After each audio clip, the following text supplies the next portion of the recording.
नमस्कार दोस्तों, स्वागत है आपका आज की बेहद बड़ी और जरूरी खबरों में। लेकिन खबर में आगे बढ़ने से पहले अगर आपको भी ऐसा लगता है कि मोदी सरकार गरीबों और प्रवासी मजदूरों पर ध्यान नहीं दे रही है और आप इस बात के लिए मोदी सरकार का विरोध करते हैं, तो आप भी इस वीडियो को लाइक कीजिए और इस लाल बटन को दबाकर चैनल को फ्री में सब्सक्राइब करके घंटी बजाइए और कमेंट में लिखिए जय हिंद। रुक करते हैं पहले खबर की तरफ। केंद्र और कुछ राज्यों से नाराज बिहार के सीएम नीतीश कुमार ने पीएम मोदी के आगे कानून के पन्ने पढ़ डाले। जी हां दोस्तों, प्रधानमंत्री नरेंद्र मोदी के साथ वीडियो कॉन्फ्रेंसिंग के दौरान हर राज्य के मुख्यमंत्री अपनी अपनी तैयारी करके आते हैं। सबकी अपनी कुछ समस्याएं होती हैं, कुछ सुझाव होते हैं। लेकिन सोमवार को कोरोना वायरस ले लॉकडाउन को लेकर पीएम मोदी के साथ मुख्यमंत्रियों की बैठक में बिहार के मुख्यमंत्री नीतीश कुमार के पास जब कुछ बोलने का मौका आया तो उन्होंने आपदा प्रबंधन कानून के प्रावधान ही प्रधानमंत्री नरेंद्र मोदी को पढ़कर सुनाना शुरू कर दिया। शुरू में तो कुछ लोग समझ नहीं पाए, लेकिन नीतीश कुमार कोटा से छात्रों को या अन्य जगहों से मजदूरों को लाने के मामले में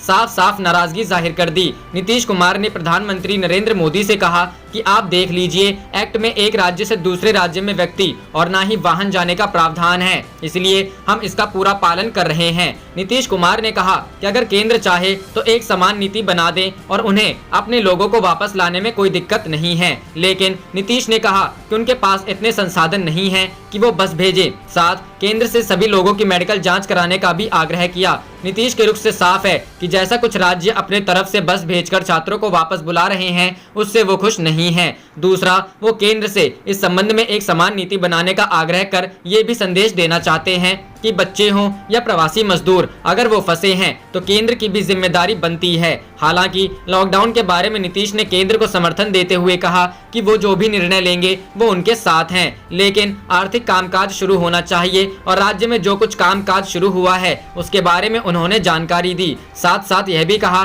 कि कैसे पूरे राज्य में घर घर स्क्रीनिंग के काम शुरू होने के बाद नए मरीज सामने आ रहे हैं। रुख करते हैं अगली खबर की तरफ। कोरोना फंड में यूपी के बीजेपी विधायक ने दिए थे 25 लाख, अब वापस मांगे पैसे। जी हां दोस्तों, कोरोना वायरस के संकट से निपटने के लिए उत्तर प्रदेश के हरदोई जिले की गोपा मऊ से बीजेपी विधायक श्याम प्रकाश ने अपनी विधायक निधि से कोरोना फंड में 25 लाख रुपए दिए थे। अब वह इन पैसों को वापस मांग रहे हैं। इस संबंध में विधायक ने हरदोई जिला प्रशासन को एक पत्र लिखा है और कहा कि उनके दिए गए पैसों का सही इस्तेमाल नहीं हो रहा है, जिसके चलते उनकी विधायक निधि का पैसा वापस किया जाए। विधायक श्याम प्रकाश ने आरोप लगाया कि उनके द्वारा दी गई विधायक निधि का कोरोना के खिलाफ लड़ाई में सही तरीके से इस्तेमाल नहीं किया जा रहा है। इसके अलावा उन्होंने कहा कि बार बार कहने पर भी प्रशासन द्वारा पैसों का कोई हिसाब भी नहीं दिया जा रहा। ऐसे में विधायक ने कहा कि उनके द्वारा पूर्व में निर्गत की विधायक निधि की राशि को तत्काल वापस उनकी निधि के खाते में भेजा जाए, ताकि इसका इस्तेमाल जनहित के अन्य कार्यों में किया जा सके।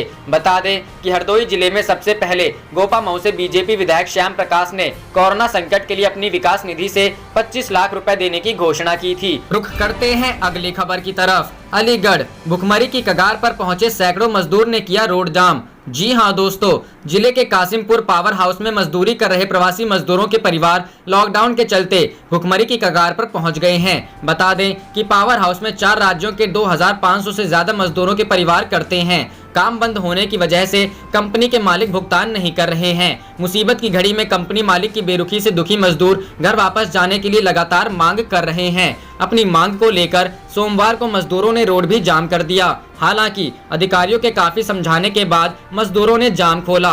दरअसल बिहार, झारखंड और छत्तीसगढ़ के सैकड़ों मजदूर परिवार और बच्चों के साथ मजदूरी करने के लिए अलीगढ़ कासिमपुर पावर हाउस में बन रही नई यूनिट में आए थे। अचानक कोरोना वायरस को लेकर लॉकडाउन हो गया और मजदूर लॉकडाउन में फंस गए। मजदूरों में मजदूरों की पत्नी के अलावा छोटे छोटे बच्चे भी शामिल हैं। हालांकि प्रशासनिक अधिकारी राहत की जो बात कर रहे हैं वह पूरी तरीके से खाली होती नजर आ रही है।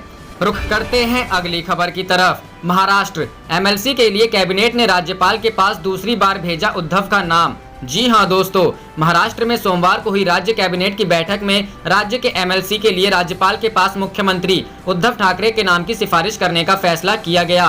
कैबिनेट द्वारा सर्वसम्मति से भेजी गई यह दूसरी सिफारिश है। बैठक की अध्यक्षता उप मुख्यमंत्री अजित पवार ने की। बता दें कि भाजपा उद्धव ठाकरे को एमएलसी मनोनीत करने के खिलाफ रही है। भाजपा नेता चंद्रकांत पाटिल ने कहा था कि उद्धव को एमएलसी बनाने के पीछे कई कानूनी अड़चने हैं। इस पर शिवसेना ने कहा था कि यह सिफारिश संविधान सम्मत है। महाराष्ट्र और दूसरे राज्यों में ऐसा हुआ है। 28 नवंबर 2019 को उद्धव ठाकरे ने जब मुख्यमंत्री पद की शपथ ली थी, उसी समय राज्यपाल भगत सिंह कोश्यारी ने कहा था कि 6 महीने के अंदर विधानमंडल के किसी भी सदन का सदस्य होना आवश्यक है। दरअसल संविधान के अनुच्छेद 164(4) के तहत किसी भी मंत्री या मुख्यमंत्री को 6 महीने के अंदर विधानसभा अथवा विधान परिषद का सदस्य बनना आवश्यक है। आगामी 27 मई को उद्धव को मुख्यमंत्री बने 6 महीने पूरे हो जाएंगे, लेकिन वे अभी तक किसी सदन के सदस्य नहीं बन पाए हैं। मौजूदा समय में कोरोना महामारी के चलते चुनाव आयोग ने अनिश्चित काल के लिए सभी तरह के चुनाव रद्द कर दिए हैं। ऐसी परिस्थिति में महाराष्ट्र में राजनीतिक असमंजस की स्थिति बनी हुई है।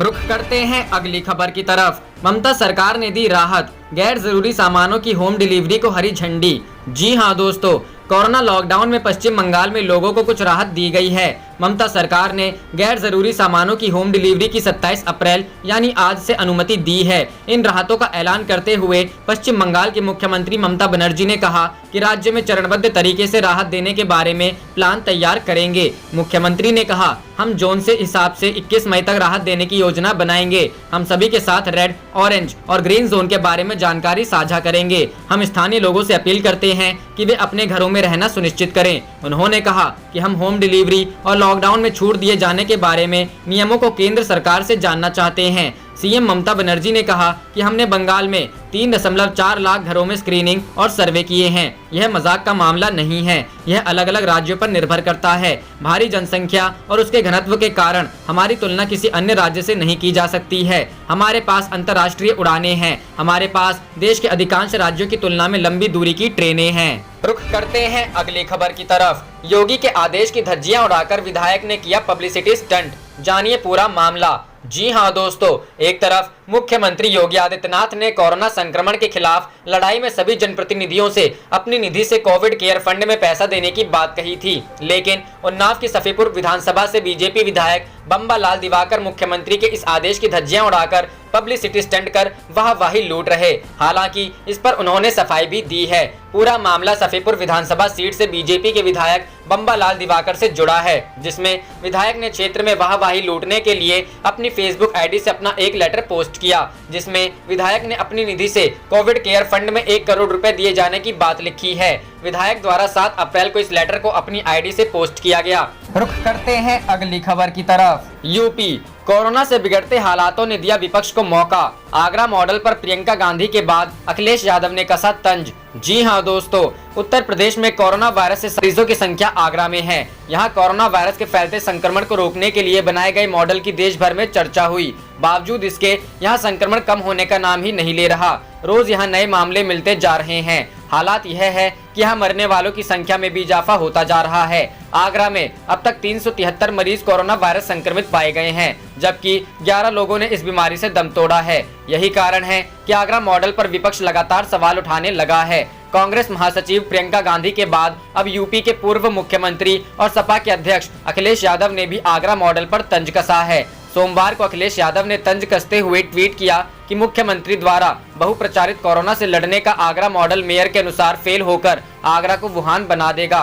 न जांच, न दवाई, न अन्य बीमारियों के लिए सरकारी या प्राइवेट अस्पताल, न जीवन रक्षक किट और उस पर क्वारंटाइन सेंटर्स की बेदहाली प्राणांतक साबित हो रही है। जागो सरकार जागो। रुख करते हैं अगली खबर की तरफ। प्रियंका बोली, पीपीई किट घोटाले से नहीं, खबर आने से परेशान है योगी सरकार। जी हां दोस्तों, उत्तर प्रदेश के मेडिकल कॉलेज में शराब पीपीआई किट की सप्लाई का मामला तूल पकड़ता जा रहा है। योगी सरकार ने खबर लीक होने की जांच एसटीएफ को दे दी है। सरकार के इस कदम पर तंज कसते हुए कांग्रेस महासचिव प्रियंका गांधी वाड्रा ने कहा कि यूपी सरकार को घोटाला परेशान नहीं कर रहा है, बल्कि ये परेशान कर रहा है कि खबर बाहर कैसे आ गई। प्रियंका गांधी वाड्रा ने सोमवार को ट्विटर पर लिखा, यूपी के कई सारे मेडिकल कॉलेजों में खराब पीपीई किट दी गई थी। ये तो अच्छा हुआ, सही समय पर वो पकड़ में आ गई तो वापस हो गई। हमारे योद्धा डॉक्टरों की सुरक्षा से खिलवाड़ नहीं हुआ। हैरानी की बात यह है कि सरकार को घोटाला नहीं, बल्कि ये परेशान कर रहा है कि खराब किट की खबर बाहर कैसे आ गई। प्रियंका गांधी ने आगे कहा, ये तो अच्छा हुआ कि खबर बाहर आ गई, वरना खराब किट का मामला पकड़ा ही नहीं जाता और ऐसे ही रफा दफा हो जाता। क्या दोषियों पर कार्रवाई होगी? यूपी के मेडिकल कॉलेज में घटिया पीपीई किट की चिट्ठी लिख मामले की जांच शुरू हो गई है। सूत्रों के मुताबिक मेडिकल कॉलेज में तय मानकों से नीचे पीपीई किट की सप्लाई की गई थी। इसकी खबर लीक कर दी गई है। अब एसटीएफ ने चिट्ठी लीक मामले की जांच की शुरू कर दी है। मामले में डीजीएमई के गुप्ता के बयान दर्ज होंगे। मेरठ समेत कई मेडिकल कॉलेज ने पीपीई किट की गुणवत्ता पर सवाल उठाए थे। इन किट की खरीद यूपी मेडिकल सप्लाई कॉर्पोरेशन ने की थी। कई अस्पतालों ने डीजीएमई को पीपीई किट को लेकर पत्र लिखा था। पीपीई किट पर सवाल उठाने वाला पत्र लीक हुआ था। इस मामले में डीजीएमई समेत कई अफसरों से एसटीएफ ने पूछताछ शुरू की है। रुख करते हैं अगली खबर की तरफ। बिहार, दुकान में भगवा झंडा लगाने पर बजरंग दल के सदस्यों पर कार्रवाई। एफआईआर में सांप्रदायिक सौहार्द बिगड़ने का आरोप। जाने पूरा विवाद। जी हां दोस्तों, बिहार के नालंदा जिले में बजरंग दल सदस्यों द्वारा जरूरी सामान की दुकानों के बाहर भगवा झंडा लगाने पर पुलिस ने एफआईआर दर्ज की है। पुलिस ने 2 बजरंग दल के सदस्यों के खिलाफ कार्रवाई की है। इस मामले पर कार्रवाई बिहार शरीफ के प्रखंड विकास पदाधिकारी राजीव रंजन के कहने पर हुई है। एफआईआर लहेरी थाना में दर्ज की गई है। बजरंग दल के सदस्यों पर आरोप है कि इन्होंने स्थानीय हिंदुओं से आग्रह किया था कि वे अपनी जरूरत की वस्तुएं जैसे फल, सब्जी, राशन इत्यादि हिंदुओं की दुकान से ही खरीदें। एफआईआर में लिखा गया है कि लहेरी थाना अंतर्गत भरावपर चौक के पास वाली सभी हिंदू धर्म के लोगों की दुकानों के बाहर बजरंग दल के सदस्यों ने भगवा झंडा लगाया है। एफआईआर में राजीव रंजन ने कहा है, 18 अप्रैल को भरावपर चौक का दौरा किया था, जहां मैंने देखा कि स्थानीय बजरंग दल के सदस्य कुंदन कुमार, धीरज कुमार और 5 अन्य अज्ञात लोगों द्वारा हिंदुओं के स्वामित्व वाली दुकानों पर भगवा झंडे फहराए जा रहे हैं और हिंदुओं से केवल उन दुकानों से सामान खरीदने का आग्रह किया जा रहा है जिन पर भगवा झंडे हैं या हिंदुओं के स्वामित्व हैं। रुख करते हैं अगली खबर की तरफ। मरकज के 250 जमाती कोरोना से ठीक, अब डोनेट कर रहे प्लाज्मा। जी हां दोस्तों, दिल्ली के जिस मरकज को कोरोना का केंद्र माना जा रहा था, उसी से निकले जमाती अब कोरोना मरीजों को जिंदगी देने के लिए आगे आ रहे हैं। कोरोना पॉजिटिव मरीजों के लिए प्लाज्मा थेरेपी वरदान साबित हो रही है और इसी के लिए तबलीगी जमात के लोग बड़ी संख्या में प्लाज्मा डोनेट कर रहे हैं। दिल्ली सरकार के स्वास्थ्य विभाग के सूत्रों से मिली जानकारी के मुताबिक दिल्ली में जमातियों से जुड़े 1000 से अधिक कोरोना वायरस पॉजिटिव केस मिले थे। इनमें से करीब 250 जमाती ठीक हो गए हैं। ठीक हुए इन मरीजों का 2 बार कोरोना टेस्ट हो चुका है और इन दोनों ही टेस्ट में ये लोग नेगेटिव पाए गए हैं, जिसके बाद ये सभी जमाती अब प्लाज्मा डोनेट कर रहे हैं। रुख करते हैं अगली खबर की तरफ। प्रवासी मजदूरों पर सुप्रीम कोर्ट का आदेश, आवाजाही को रोके केंद्र सरकार, करे कार्रवाई। जी हां दोस्तों, कोरोना संकट और लॉकडाउन के बीच प्रवासी मजदूरों की आवाजाही का मामला सुप्रीम कोर्ट में पहुंच गया है। एक जनहित याचिका पर सुनवाई करते हुए सुप्रीम कोर्ट ने केंद्र सरकार को मामले की जांच करने और 2 राज्यों के बीच मजदूरों की आवाजाही के मामले में कार्रवाई करने का आदेश दिया है। सुनवाई के दौरान सुप्रीम कोर्ट ने पूछा कि कैसे जानकारी को सत्यापित किया जाएगा कि प्रवासी मजदूरों की आवाजाही नहीं बंद हुई है। इस पर याचिकाकर्ता ने अदालत को बताया कि कुछ राज्य सरकारों का कहना है कि वे लोगों को उनके मूल गांवों में वापस भेज देंगे, लेकिन गृह मंत्रालय की ओर से किसी भी आवाजाही की अनुमति नहीं है। इस मामले में सॉलिसिटर जनरल तुषार मेहता ने बताया कि गृह मंत्रालय ने मजदूरों को लेकर दिशा निर्देश जारी किए हैं। गौरतलब है कि बीते दिनों गृह मंत्रालय ने मजदूरों की आवाजाही के लिए स्टैंडर्ड ऑपरेटिंग सिस्टम जारी किया था। इसमें कहा गया था कि मजदूरों को किसी भी प्रकार के अंतर्राज्यीय आवाजाही की अनुमति नहीं होगी। गृह सचिव अजय भल्ला ने कहा था कि लॉकडाउन के कारण देश के विभिन्न हिस्सों में फंसे हुए मजदूरों को कुछ शर्तों के साथ राज्य के भीतर उनके काम के स्थानों पर जाने की अनुमति दी जाएगी। हालांकि 3 मई तक बढ़ाए गए लॉकडाउन के दौरान मजदूरों को किसी भी प्रकार के अंतर्राज्यीय आवाजाही की अनुमति नहीं होगी। रुख करते हैं अगली खबर की तरफ। देर रात ऑफिस में टीवी देख रहे बीजेपी नेता को पुलिस ने पकड़ा। जी हां दोस्तों, कोतवाली थाने से चंद कदम दूर श्री राम प्लाजा में देर रात बेवजह ऑफिस खोलकर बैठे एक बीजेपी नेता और उसके एक साथी की शिकायत कर पुलिस ने हिरासत में लिया है। वहीं घंटों थाने में बिठाने के बाद दोनों से पूछताछ कर समझाइश देकर थाने से चलता कर दिया। देर रात सीएसपी कोतवाली निमेश बरैया को सूचना मिली कि श्री राम प्लाजा में पिछले कई दिनों से बीजेपी नेता अशोक मिथुन अपने कुछ साथियों को लेकर देर रात तक मजमा लगाए रखता है। इधर सीएसपी ने शिकायत को पुख्ता करने कोतवाली थाने से स्टाफ को भेजा तो पता चला कि अशोक मिथुन और उसका साथी अनिल गुल्हारे ऑफिस का शटर खोलकर बेवजह बैठे हुए थे। जिसके बाद पुलिस ने दोनों से लॉकडाउन के दौरान देर रात में ऑफिस में बैठे रहने का कारण पूछा तो दोनों पुलिस को गोलमोल जवाब देने लगे। इधर सीएसपी के निर्देश पर पुलिस ने दोनों को थाने लाकर बिठा दिया। सीएसपी ने बताया कि पिछले कुछ दिनों से श्री राम प्लाजा में उक्त लोगों द्वारा देर रात तक ऑफिस खोलकर बैठने की कंप्लेन मिल रही थी। मैंने थाना स्टाफ को ऑफिस की चेकिंग कर दोनों को थाने ले आने को कहा था। पूछताछ में दोनों ने बताया कि श्री राम प्लाजा में चौकीदार को खाना देने गए थे, जिसके बाद थोड़ी देर ऑफिस में टीवी देखने बैठ गए। वहीं ऑफिस का शटर खराब होने के कारण ऑफिस खुला हुआ था। पुलिस ने पूछताछ के बाद दोनों को घंटों थाने में बिठाया रखा और दोबारा ऐसा नहीं करने की चेतावनी देकर थाने से रवाना कर दिया है। आप देख रहे थे आपका अपना चैनल जय हिंद जय भारत।